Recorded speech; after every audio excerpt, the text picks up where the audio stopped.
Ve 20. století se astronomie proměnila. Vesmír začal být pozorován i v jiných spektrálních oborech než ve viditelném světle. Radioastronomie se rozvinula po druhé světové válce. Později se k radiovým měřením přidala pozorování v dalších oblastech elektromagnetického spektra. Některá pozorování mohou probíhat na Zemi, jiná pouze ve vesmíru. Ve 20. století stavba výkonných astronomických přístrojů začala být drahá a náročná. Proto se začaly státy a instituce při jejich budování sdružovat. Evropští astronomové v roce 1962 založili Evropskou jižní observatoř. Její dalekohledy stojí na jižní polokouli v Chile. Prvním pozorovacím místem ESO se stala observatoř La Silla. Hlavním přístrojem ESO je dalekohled VLT, tedy Very Large Telescope, na hoře Paranal. Je to jeden z největších a nejvýkonnějších dalekohledů současnosti. VLT využívá technologii zvanou adaptivní optika, která umožňuje potlačit chvění světla v atmosféře, což je jedním z největších problémů pozemské optické astronomie. Jednotlivé dalekohledy VLT mohou pracovat buď samostatně, nebo dohromady jako interferometr, čímž se zvýší rozlišení dalekohledu. Na observatořích ESO pracují také další dalekohledy. Na dánském 1,54metrovém dalekohledu pozorují čeští astronomové 5 měsíců v roce. Největší část pozorovací doby je určena pozorováním asteroidů. Čeští astronomové budují spektrograf na dalším z dalekohledů na observatoři La Silla. Tento přístroj se zapojí do výzkumu exoplanet. Evropská jižní observatoř staví budoucí největší dalekohled na světě ELT, Extremely Large Telescope. Bude stát na vrcholku hory Armazones. Průměr primárního zrcadla bude 39 metrů, takže jeho sběrná plocha bude 12krát větší než u dosavadního největšího dalekohledu světa. To je velmi důležité pro pozorování slabých objektů, jako jsou třeba exoplanety nebo hodně vzdálené galaxie. Měl by začít pozorovat v roce 2027. V polovině 20. století začali astronomové pozorovat vesmír v radiovém oboru. Na rozdíl od viditelného záření, kde ve vesmíru vidíme hlavně hvězdy, na radiových vlnách září především mezihvězdná hmota, tedy plyn a prach. I proto jsou pozorování v různých spektrálních oborech důležitá, protože vidíme různé součásti vesmíru.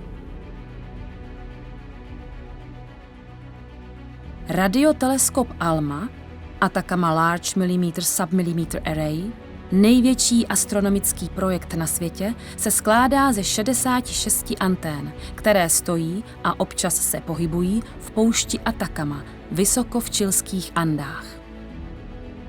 V Evropě pracuje několik specializovaných center, které pomáhají astronomům zpracovávat data z observatoře ALMA.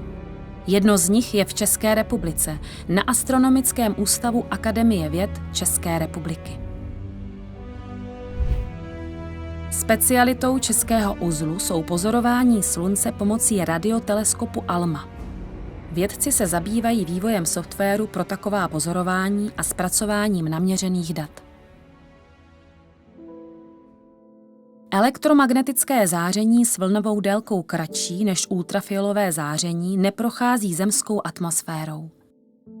Při průchodu gamma záření a také vysokoenergetických částic atmosférou Země vznikají sekundární spršky dalších částic a také Čerenkovovo záření. Toto modravé záření, které známe třeba z jaderných reaktorů, můžeme pozorovat a měřit.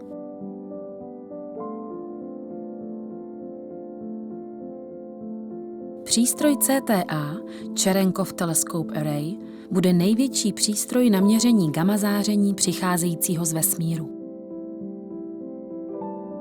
CTA bude mít 2 pole dalekohledů, jedno umístěné na severní polokouli na Kanárských ostrovech, druhé na jižní polokouli v Chile, nedaleko observatoře ESO Paranal.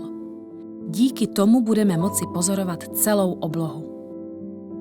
CTA se bude skládat ze 3 typů dalekohledů, které se liší svou velikostí a spektrální citlivostí.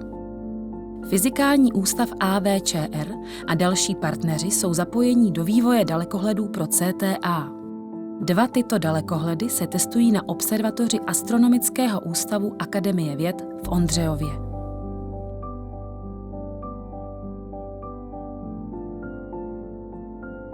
Jedním z problémů pozemních astronomických pozorování je světelné znečištění. Nadměrné světlo v noci je škodlivé nejenom pro astronomická pozorování, ale i pro mnoho živočichů, včetně člověka. Světelné znečištění se týká nejenom viditelného světla, ale i radiové oblasti. Situace se v posledních letech stále zhoršuje, ale začíná se konečně řešit.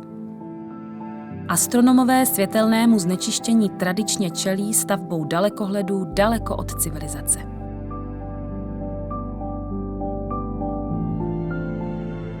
V poslední době představují ohrožení pozemní astronomie v optické i radiové oblasti takzvané satelitní konstelace.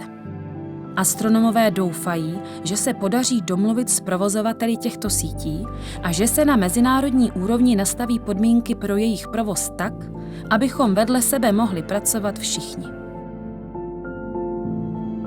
Pozemní pozorování vesmíru má dlouhou tradici a zároveň se neustále vyvíjí. Pro všechny astronomy jsou důležitým zdrojem informací o světě kolem Země. A pro mnohem více lidí je pozorování oblohy estetickým požitkem a možná i dotekem něčeho neúplně obyčejného v našem lidském životě.